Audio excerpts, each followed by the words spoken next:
Okay, we should be up. This is part 3 of the information on Luther and Calvin for Church Universal and Triumphant and Holy Orders. Can you see me, or should I get a light in here?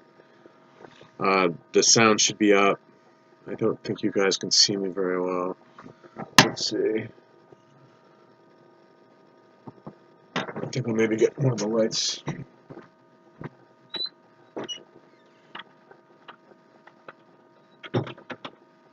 I apologize for the delay. Okay, this is going to be...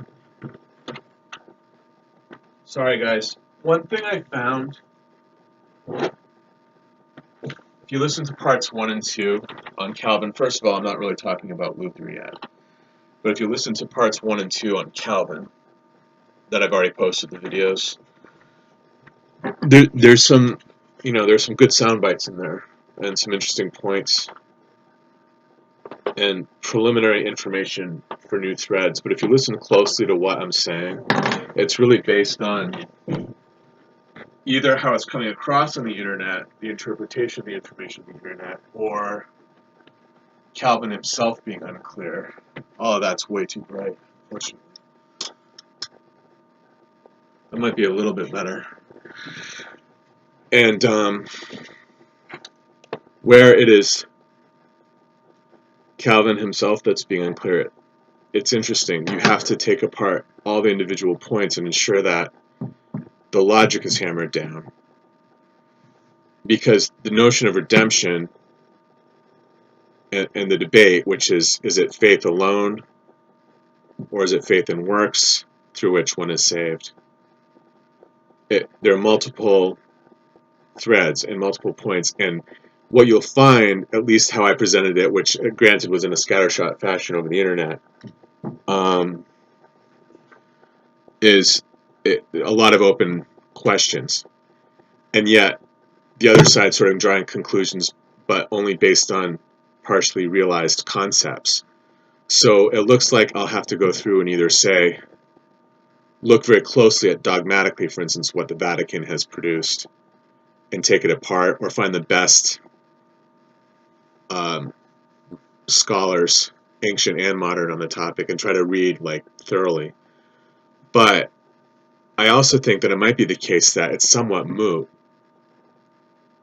because with an integrated path or a syncretic church that incorporates Hinduism and Buddhism, you have a whole other notion that needs to be. So Calvin himself is not really the complete argument when you consider that Buddhism and Hinduism also talk about doctrines of redemption and paths towards redemption, and that they play directly into the Calvin question.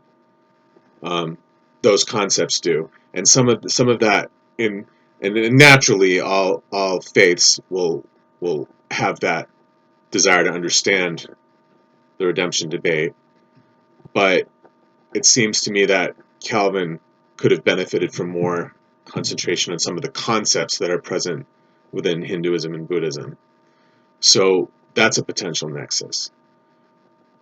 And then there are other problems, such as semantic problems. For instance, are we talking about predestination or predetermination, which are two different concepts and kind of depending upon the source as well. So that should be explored and nailed down. And then the third problem that I found, so one is kind of, it's garrulous, or it's unwieldy, and potentially even the way Calvin set it forth. We'll have to really give him a fair crack, but that has to be managed. Semantics. And then the third problem, what was I going to say? The third problem is this concept of grace. So, and what that means. So, on one hand, traditionally we have said it's Calvin faith on one hand, and then Catholic dogma is faith and good works to achieve salvation, to make it to heaven. But Ephesians also mentions grace. They say, for by grace you have been saved by faith, not by works, lest no man should boast. Or lest no one should boast, or so that no one can boast, depending upon the translation. So those are the three areas that I need to explore. But I wanted to give you sort of a 5 to 6 minute introduction to that before I get into it to finalize, because now I'm going to have to embark on another read of the internet, and I don't want to drag you along with me because I think it's going to be too slow. But that's coming up, so I'll filter it down for everybody. I hope that you find this important.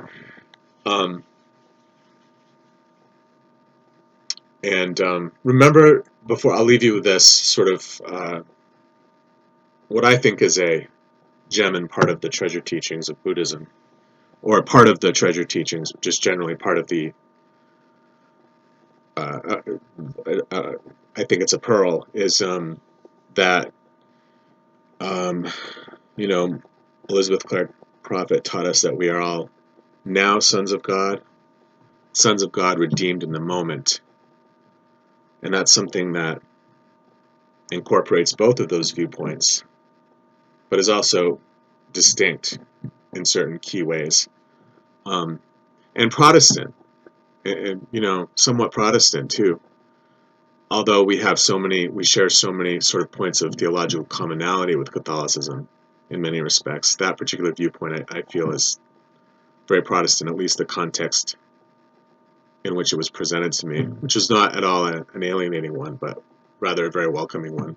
And I never heard it put quite that way, and I'll have to show that to you folks at some point in the near future. But in the interim, I'm going to go back to the internet, get some more answers, and deliver them to everybody.